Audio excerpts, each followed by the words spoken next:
नमस्ते विद्यार्थी मित्रांनो आणि मैत्रिणींनो, करिअर अप अकॅडमीच्या आपल्या महाराष्ट्र सेट पेपर 1च्या सेशन्समध्ये आपल्या सगळ्यांचं सहर्ष स्वागत। मी असिस्टंट प्रोफेसर स्नेहा मेंढे आज आपल्या सगळ्यांचं स्वागत करते आणि आपण आपल्या महाराष्ट्र सेटच्या पेपर नंबर 1 जनरलचं टीचिंग ॲप्टिट्यूड या पेपर्सला आपण आज डिस्कस करणार आहोत। तर मग आज आपल्याला माहितीच आहे की येत्या काही दिवसामध्येच म्हणजे आपलाच महाराष्ट्र सेटचा पेपर खूप लवकर आलेला आहे, त्याची तारीख खूप जवळ आलेली आहे। त्यामुळे आता आपल्याला घाई करायला हवी आणि आपला जो टीचिंग ॲप्टिट्यूडचा जो लेक्चर आहे त्याला आपल्याला इथे बघायचं आहे। करिअर अपच्या अकॅडमीच्या थ्रू आपण जे काही लेक्चर्स घेतो आहेत किंवा म्हणजे त्या चॅनलला लाईक करा, सबस्क्राईब करा आणि व्हिडिओ शेवटपर्यंत बघा, म्हणजे आपल्याला टीचिंग ॲप्टिट्यूड्सवर विचारले जाणारे 5 जे क्वेश्चन्स आहेत जे आपल्या 10 मार्कासाठी विचारले जातात ते आपल्याला पूर्ण कव्हर करता येईल। ठीक आहे, तर मग चला आपण सुरुवात करूयात। आपण इथे बघू शकतोय हा आपला सिलेबस आहे। यस, टोटल आपल्याला किती पॉईंट्स यात ॲड केले, टोटल किती पॉईंट्स आपण बघतो आहे। पहिल्या ठिकाणी टीचिंगचे concept, objectives, level of teaching आणि त्याच्यामध्ये लेवल ऑफ टीचिंगमध्ये पण 3 प्रकार असतात। एक आहे ते मेमरी, अंडरस्टँडिंग आणि तिसरा प्रकार असतो रिफ्लेक्टिव्ह टाईप। त्याचसोबत आपण एक्झॅक्टली कॅरेक्टरिस्टिक्स काय आहेत किंवा बेसिक रिक्वायरमेंट्स काय आहेत टीचिंगचे याबद्दल आपण डिस्कस करणार आहोत।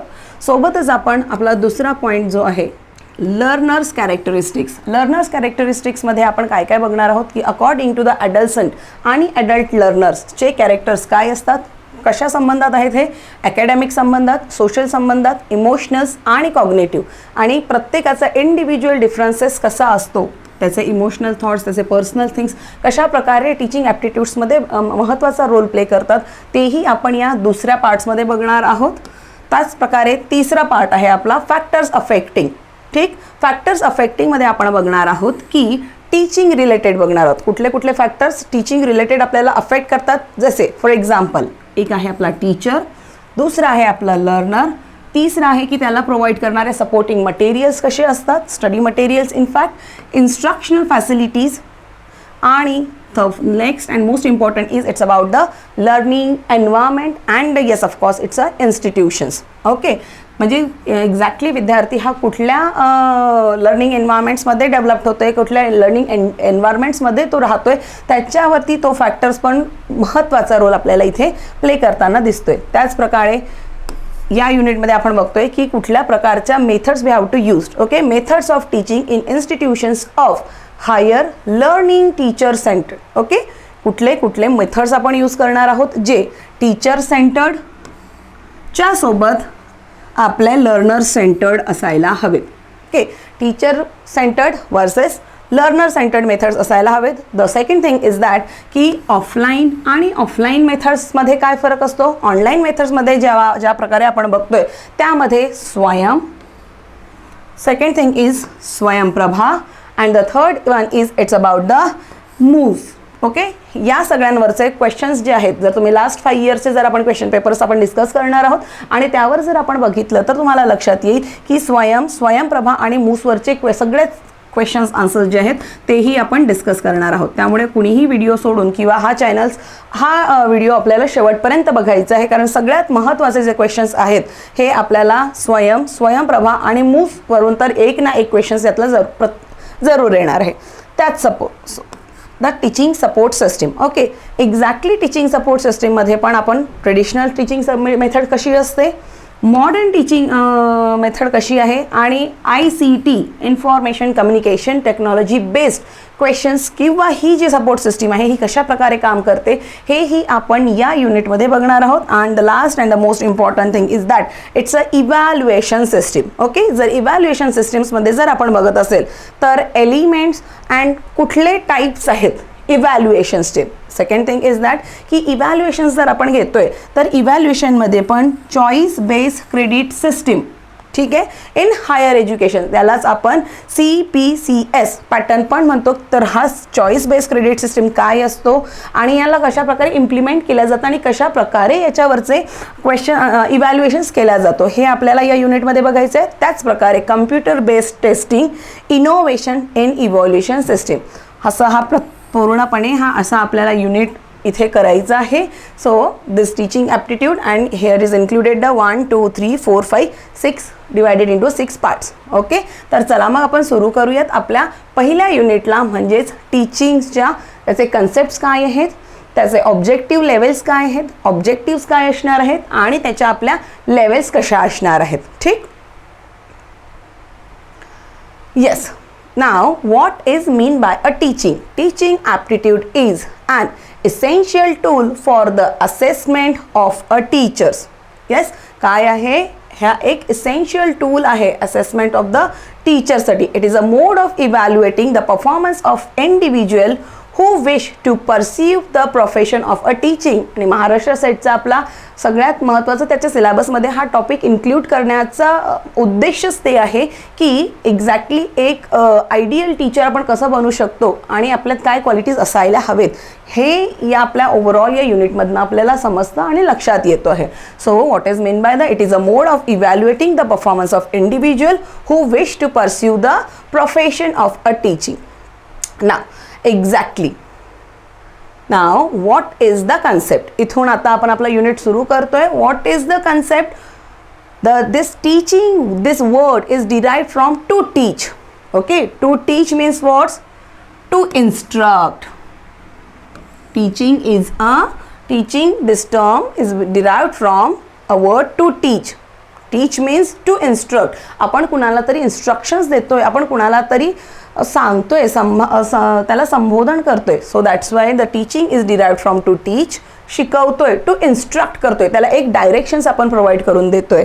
And process in which one individual makes something known to another individuals. Okay, instruct करतोय means exactly what, this is a completely the process, it's a communication process.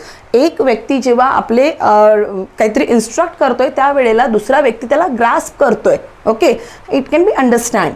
So teaching is derived from to teach, which means to instruct, and the process in which one individual make a something and known to another individuals. ठीक आहे, दुसऱ्या व्यक्तीला ते easily समजायला हवं. नाव according to the ॲडमच्या म्हणण्यानुसार teachings हे bipolar आहे. पण तेच जर आपण बघायला गेलो तर टीचिंग ही ब्रॉड जर मिनिंग बघायला गेलो तर teaching is a tripolar. Okay, John Adam काय म्हणतात, जॉन ॲडमनी अगदी नॅरो मिनिंग दिलेला आहे की बायपोलर कसा, की फक्त आणि फक्त हा रिलेशन टीचर आणि स्टुडंटमध्ये असतो. Okay, so that's why it is called as a bipolar. What is mean? It's a bipolar. Teacher and students मधला communications असतो, that is called as a teaching. But जर बघायला गेलं आपण then there is, it's a tripolar process. How? Tripolar process कशी आहे, teacher कडनं ही informations आपल्या स्टुडंट्सकडे येते. ठीक आहे, टीचर्सकडनंच हीच इन्फॉर्मेशन्स आपल्या सोसायटीमध्ये पण स्प्रेड केल्या जातं. Means there is a interaction between the teacher, student and overall the society. Yes, society means what's, आपण जेव्हा लहानपणापासून आपल्या घरी असतो तेव्हा आपल्याला सांगितलं जाते की पहिला गुरु हा आई आहे, दुसरी गुरु ही आपलं सोसायटी आहे आणि आपले टीचर्स आहेत. ठीक, तर त्याचप्रमाणे की ओव्हरऑल टीचर्सकडनं आपल्याला ज्ञान मिळतो, स्टुडंट्स तो ज्ञान घेतात, म्हणजे देअर इज अ कम्युनिकेशन्स. पण इवन दॅट की जर आपला पूर्ण ओव्हरऑल डेव्हलपमेंट जो आहे हा आपला सोसायटीच्या थ्रू पण, means it is a completely interlink to one another. So it's the teaching is a tripolar process. Is it clear? ॲडमनी काय म्हटलेलं आहे की teaching is it's a narrow meaning. Okay, it's a bipolar process, but the teaching is a tripolar process. Teacher, student and overall the community is interlinked. Yes. Now जर बघायला गेलं तर आपण विचार करतो, जसं मी आता म्हटलेलं आहे की आपण आपल्या घरातनं पण काही गोष्टी शिकतोय, टीचर्सकडनं पण शिकतोय, सोसायटीकडनं पण शिकतोय. तर there are two types. Okay, दोन वेगवेगळे प्रकार असतात. The first one is it's about the formal teaching. Second one is the informal teaching. What is mean by a formal? Formal teaching takes place outside the family. Okay, जेव्हा आपण घराच्या बाहेर निघतो ती आणि ओव्हरऑल जे बाहेरून आपण जे शिकतोय that is called as a formal. Informal means what's? Informal teaching taking place within the family. Means आईकडनं, बाबांकडनं, म्हणजे ओव्हरऑल आपल्या फॅमिली मेंबर्सकडनं जे काही गोष्टी आपण शिकतोय this is called as a informal. And what is meant by the formal? The formal teaching takes place outside the family. Yes. Now, formally and informally. Teaching is a process which can be carried out. Yes of course 0 to 3 इयर्सपर्यंत आपण घरीच असतो, त्यामुळे जो शिक्षण मिळतोय आपल्याला तो informal teaching असते. त्यामुळेच आपले पहिली दैवत किंवा पहिले गुरु जे मानल्या जातात ते आईला मानल्या जातात. का? कारण तिच्याकडनं आपण हे सगळे इन्फॉर्मल ज्ञान आपण घेत असतो, पण तो पुढे आयुष्यात आपल्याला उपयोगात येतो. सो दॅट्स वाय की स्कूलला जाईपर्यंतचा किंवा आउटसाईड द फॅमिली जो ज्ञान घेतो त्याला फॉर्मल म्हणतात, आणि जो घरातनं आलेला ज्ञान आहे त्याला इन्फॉर्मली म्हणतात. And teaching is a process. It can be carried out of both the formal as well as a informal. Now, what are the objectives? काय उद्देश आहेत आपल्या टीचिंगचे? ओके, जर आपण बघत असेल तर आपल्याला लक्षात येईल की पहिला objective and both are completely the irreversible. Okay, आपला पहिला ऑब्जेक्टिव्ह काय आहे? To bring desired changes in pupils. Okay, व्यक्तींमध्ये चेंजेस आणण्यासाठी एक पर्टिक्युलर डिझायर्ड चेंजेस येणं हा आपला पहिला ऑब्जेक्टिव्ह आहे. Yes, the second objective is that to shape behaviour and conduct.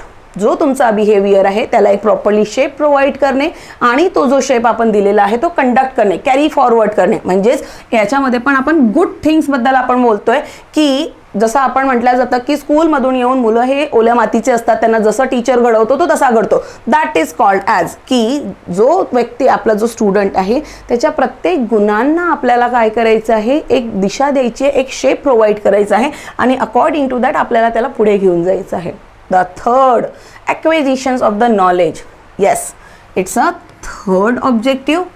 Acquisitions of the knowledge. भरपूर ज्ञान त्याला काय करायचं? एक्वायर करायचं आहे, आपल्याला प्रोव्हाइड करून द्यायचं आहे. Even that, the fourth objective is that to improve the learning skill of a students. Okay, स्टुडंट्सचे लर्निंग स्किल्स आपल्याला वाढवायचे आहेत. हाच मेन एम और मोटो असतो आपल्या टीचर्सचा. Formations of a belief.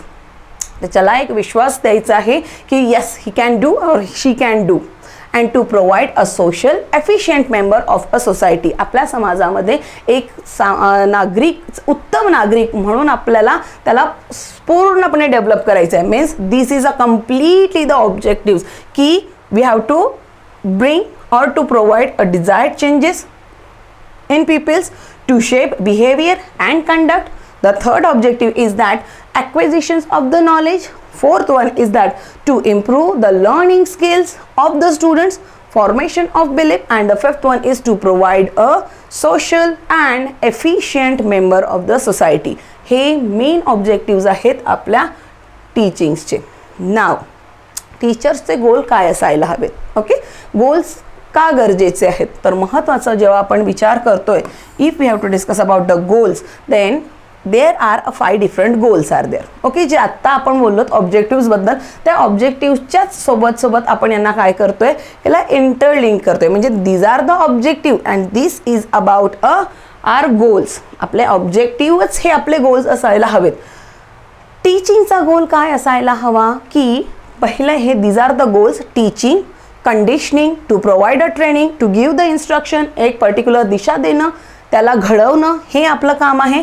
And indoctrinations. Okay, to provide a proper knowledge. जर तुम्ही एखाद्या व्यक्तीला किंवा एखाद्या स्टुडंट्सला आपल्याला त्याला पॉझिटिव्हलीच प्रिपेअर्ड करायचं आहे आणि तो करूच शकतो, तो व्यक्ती करू शकतो, ती स्टुडंट करूच शकते, हा बिलीफ प्रोव्हाइड करणं म्हणजेच आपल्याला इंडोक्रायनेशन्स प्रोसेस आहे. तर if we have to about the first goal is, what is the first our goal? It's a teaching, to bring changes in the behavior of the students. Okay, त्या स्टुडंट्सचे behavioural चेंजेसकडे आपल्याला बघायचं आहे. And we have to discuss about all that. आपल्याला त्याला एक उत्तम नागरिक बनवायचं आहे.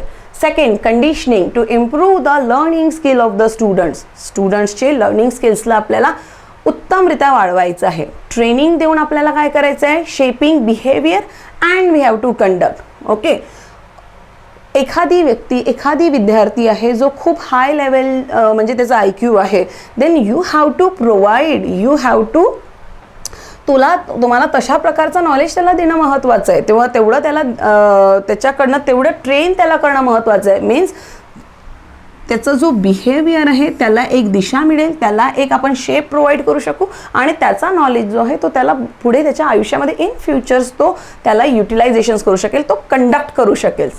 इन्स्ट्रक्शन्स म्हणून आपण आपला जेव्हा गोल असतो तेव्हा मॅक्सिमम नॉलेज जो आहे तो ॲक्विजिट करणं गरजेचा असतो. And the fourth one is it's about it's about the indoctrinations, the formations of the belief. त्याला एक बिलीफ प्रोव्हाइड करून देणं हे महत्त्वाचं गोल आपल्याला असतो. ठीक आहे. त्याच प्रकारे पहिल्याच टॉपिकमधलं आपण बघूयात की level of a teaching. There are a 3 levels. Which one? तुम्ही इथे यामध्ये बघू शकता. There are a 3 different level. Which one? The first one is it's about a memory level. Okay, memory level जे आहे it's a very least thoughtful. मी तुम्हाला समजावून सांगते की याला least thoughtful का म्हटलेलं आहे. Second level is it's about the understanding level. He thoughtful असते. And the third level is it's about the reflective level. It's a most thoughtful आणि this is a high level वर असते. Okay, so there are 3 levels. Which one? यावर questions आपल्याला विचारला जाऊ शकतो, विचारलेले असतात प्रिव्हियस इयरमध्ये जर आपण बघितलं तर. It's a memory level, second one is a understanding level and the third one is it's about the reflective level. Okay, ज्या क्षणी आपण मेमरी लेवलवर बद्दल बोलतोय तर याला लिस्ट थॉटफुल का म्हटलेलं आहे.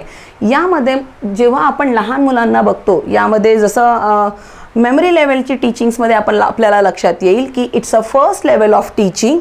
Okay, concerned with the memory or a mental ability that exist in all living being and considered as a lowest level of the teachings. लहान मुलांना ज्या क्षणी आपण बघतोय त्यांचे ओरल्स घेतल्या जातात, त्यांची रिटर्न एक्झाम घेतली जाते, त्यांना फ्लॅश कार्ड्स दाखवले जातात किंवा त्यांना ऑडिओ व्हिज्युअल्सच्या हिशोबाने म्हणजे त्यांचं ग्रास्पिंग इतकं किंवा अंडरस्टँडिंग इतका फास्ट नसतो. ठीक आहे. सो दॅट्स वाय की it is a concern with a memory or a mental ability that exist in living being and is considered as a lowest level of the teachings. Herbert is the main proponent of this level.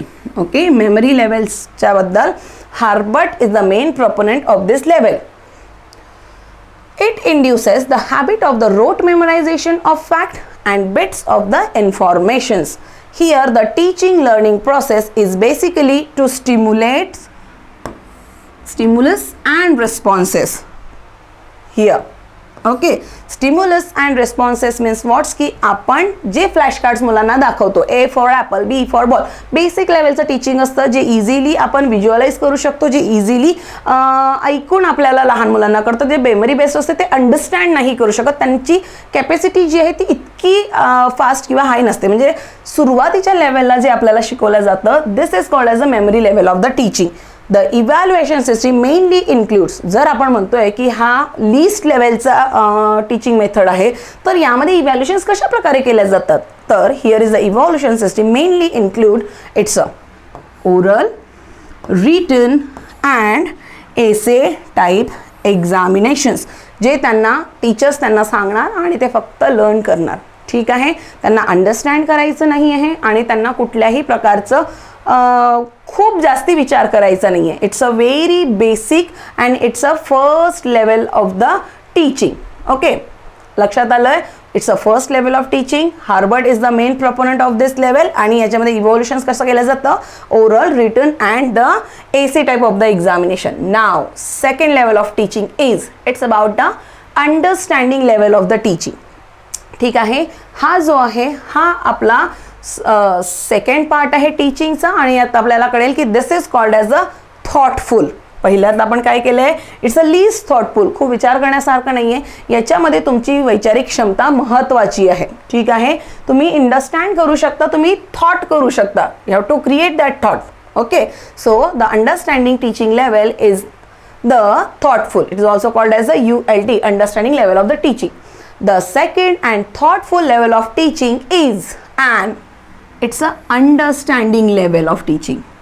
Okay, it's a second level, understanding based असतं.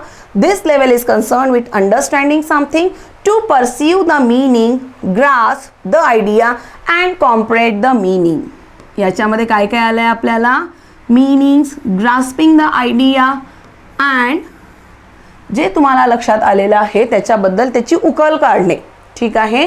म्हणजेच overall आपल्याला यामध्ये आपले वैचारिक क्षमता आणि आपल्याला विचार करण्याची याच्यामध्ये गरज असते. म्हणजेच आपण जर विचार करतोय की जो मेमरी लेवलचा जो टीचिंगचा पार्ट आहे त्यामध्ये खूप लहान मुलांना जो बेसिक मुलांना दिलं जातं ते त्याच्यावर प्रायमरी प्री प्रायमरी हायर्सच्या मुलांना जी दिली जाते मोस्ट प्रोबेबली तिथे अंडरस्टँडिंग लेवल त्यांचा वाढत जातो. ठीक आहे. हा जो आहे प्रोपोनंट हा मॉरिसननी दिलेला आहे. Morrison is the main proponent of this level. Here the instructor and the learner both play an active role. आधी आपण बघितलं होतं मेमरी लर्निंगमध्ये तिथे स्टिम्युलस आणि काय असतं आपलं स्टिम्युलस आणि रिस्पॉन्स हा एक रिलेशन्स असतो. मीन्स मोस्ट प्रोबेबली टीचर्स जे आहेत टीचर्स त्यांना इन्स्ट्रक्ट करतात आणि अकॉर्डिंग टू दॅट मुलं जे आहेत ते रिस्पॉन्स करतात. A for apple, B for ball. Means ते काय करत आहेत की टीचरनी सांगितलं ते तुम्हाला क्रॉस चेक नाही करणार की ma'am this is not a Apple. Okay. त्यांना माहिती आहे टीचरनी ॲपल सांगितलेला आहे म्हणजे तो ॲपल आहे. अशी कुठेतरी क्षमता इथे मेमरी लेवल ऑफ टीचिंगमध्ये असते. म्हणजे ते थिंक नाही करू शकत. येस ऑफकोर्स कारण ते खूप लहान मुलं असतात. म्हणजे तो बेसिक लेवलचा आपल्याला हा पहिला पार्ट असतो. सेकंड लेवलमध्ये इथे there is a both the instructor and the learner they are both playing a most important role. Here is the evolution system includes both the objectives and essay type of the examinations. Means मुलांना कळतं की हां हे जर आपल्याला इथे objective 4 options दिलेले आहेत म्हणजेच याचा अर्थ की आपल्याला दे कॅन अंडरस्टँड की आपल्याला 4 मधनं एक करेक्ट शोधायचं आहे निवडायचं आहे. ठीक. This level of teaching is known as a memory plus insight. It goes beyond just memorizing of a fact. त्यांना रीड करायला लागेल त्यांना अंडरस्टँड करावं लागेल. So that's why it is called as a understanding level of a teaching. It focuses on the mastery of the subject. Okay. जर एखादी विषय आहे आपल्याला टीचिंग ॲप्टिट्यूडचाच विषय आहे मग त्याची हिस्ट्री काय आहे त्याचे ऑब्जेक्टिव्ह काय आहेत त्याचे गोल्स काय आहेत हे यामध्ये आपल्याला ते अंडरस्टँड करायला लागेल. जर मेमरी लर्निंगमध्ये काय आहे टीचरनी सांगितलेलं आहे की आपल्याला कन्सेप्ट असे दिलेले आहेत बस तेवढंच रीड करायचं आहे and then we have to move. Okay. So this is a second level. पहिल्या लेवलमध्ये आपण बघितलं memory learning. Second is the understanding. It's a thoughtful. Now the third one is it's a most important level of the teaching and this is about the reflective level of a teaching called as a RLT. Okay. Now आपण जे मोडतोय ते आपण reflective level of टीचिंगमध्ये मोडतो. The third and the highest level of teaching is a memory level of a teaching completely. Okay, this level is concerned with both the memory learning as well as the understanding learning teaching. Here, the teacher think over their teaching practices, analyze how to teach and how to learning process can be changed or improve for better learning outcomes. ठीक आहे. इथे teachers विचार करत असतो सातत्याने विचार करत असतो की मी माझ्या विद्यार्थिनींना काय असं प्रॅक्टिस देऊ शकतोय टीचिंग प्रॅक्टिसेस मी काय देऊ शकतोय. इन केस एखादा टॉपिक इथे नाही मला लक्षात येत आहे तर मला त्यांना कसं समजावून सांगायचं आहे त्याच्याबद्दल तो ॲनालाइज करू शकतो की एक्झॅक्टली मला काय त्यांना शिकवायचं आहे कसं प्रकारे शिकवायचं आहे जे इझिली त्यांना रिकॉल करता येईल आणि त्यासोबतच how the learning process can be change जे इझी आपण त्यांना करून देऊ शकतो विद्यार्थ्यांना इझिली कळायला हवं or improve for a better learning outcomes. ठीक आहे. ज्या वेळेला विद्यार्थ्यांना नीट तो पार्ट समजतो ते अंडरस्टँड होतं त्यावेळेलाच ते प्रॉपर लिहू शकतात. So that's why this is a main motto of the reflective level of the teaching. Hunt is the main proponent of this level. Okay. Hunt is the main proponent of this level. आपल्याला काही वेळेला असा question विचारू शकतात की memory learning टीचिंगचे proponent कोण आहेत किंवा आपला अंडरस्टँडिंग लेवल ऑफ टीचिंगचे प्रोपोनंट कोण आहेत आणि even that reflective level of टीचिंगचे प्रोपोनंट कोण आहेत. त्यावेळेला तुम्हाला हे तिन्ही नावं लक्षात असायला हवेत आणि त्यामुळे मी तुम्हाला सांगते आहे की हे आपल्याला माहिती असणं गरजेचं आहे. Reflective, Hunt, next one is understanding, Morrison and the third one is it's about the की जे मेमरी बद्दल आपण बोलत होतो this is called as the Herbert. Clear आहे इथपर्यंत. आय होप की तुम्हाला जे बेसिक्स आपण जे बघत होतो ते लक्षात आलं असेल. Okay. Now what is the basic requirement of the teaching. Okay, ज्या क्षणी आपण टीचिंगबद्दल बोलत असतो त्यावेळेला देअर आर 3 बेसिक रिक्वायरमेंट्स. ठीक आहे, कशा प्रकारचे टीचिंगचे रिक्वायरमेंट्स असतात? पहिले की टीचर सेंटर्ड असायला हवं, स्टुडंट सेंटर्ड असायला हवं. तुम्ही जर क्वेश्चन्स बघितला तर तुम्हाला लक्षात येईल की एखादी लर्निंग मेथड, एखादी टीचिंग मेथड ही कशी सेंटर्ड असायला हवी, किंवा आपले बेसिक रिक्वायरमेंट्स काय आहेत त्या रिक्वायरमेंट बघूनच आपल्याला स्टुडंट्सला समजवून द्यायला लागतं. ठीक आहे, so there are 3 basic requirements. Which one? The first one is it's about the independent variable, the teacher. Okay, independent variable for the teacher means what? Teacher is responsible for the functioning of student. He is free to act in process while students are quite dependent on him. जो teacher समजावून सांगतो आहे किंवा जे teacher समजावून देत आहेत, शिकवत आहेत, त्यावरती मोस्ट प्रोबेबली जो स्टुडंट आहे तो डिपेंड असतो. ठीक आहे, आणि टीचर जो आहे तो फ्री टू ॲक्ट करत असतो, म्हणजे दे आर कम्प्लिटली फ्री. तो इंडिपेंडेंटली त्याचा जो प्रोफेशन आहे किंवा त्याचा जो टॉपिक आहे तो त्यांना समजावून सांगत असतो. द टीचर डज प्लॅन, की मला काय शिकवायचं आहे. टू ऑर्गनाइज, हाऊ, जो माझा पार्ट आहे तो मला ऑर्गनाइज कशा प्रकारे करायचा आहे. Lead and control the process of a teaching, means overall त्या टीचर्स ही डिपेंडेंट आहे completely. The students are completely dependent on the teacher and the teachers are completely independent variables. कसं? जसं तुम्हाला लक्षात आलं असेल की द टीचर डज, टीचरच प्लॅन करणार. ठीक आहे, की मला काय शिकवायचं आहे.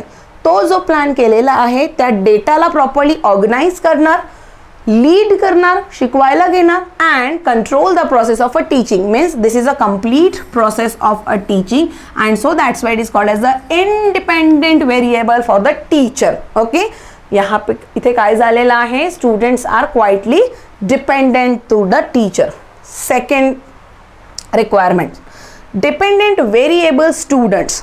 Okay, dependent variable student. Student is subjected to changes and development through the efforts of the teacher and their teaching process. Okay, यात काय होतंय की student is subjected to the changes and development through the efforts of the teacher and teaching process. टीचर्सने जे efforts घेतलेले आहेत किंवा जे शिकवलेलं आहे according to the data, according to the subjects, त्याच्यावरती हे काय आहेत, दे आर अ डिपेंडेंट, त्यांच्या प्रोसेसवरती. And they have to develop, ते त्यांच्या वैचारिक क्षमतेला प्रोव्हाइड करतायत, ते त्यांच्या वैचारिक क्षमतेला डेव्हलप करत आहेत. And the third one is it's अ, ज्या क्षणी आपण टीचर आणि स्टुडंट्स हा इंटरॅक्शन्स बघतो त्यावेळेला देअर इज अ कम्युनिकेशन्स. कुणाचा? Intervening variable, teaching method and about their technique.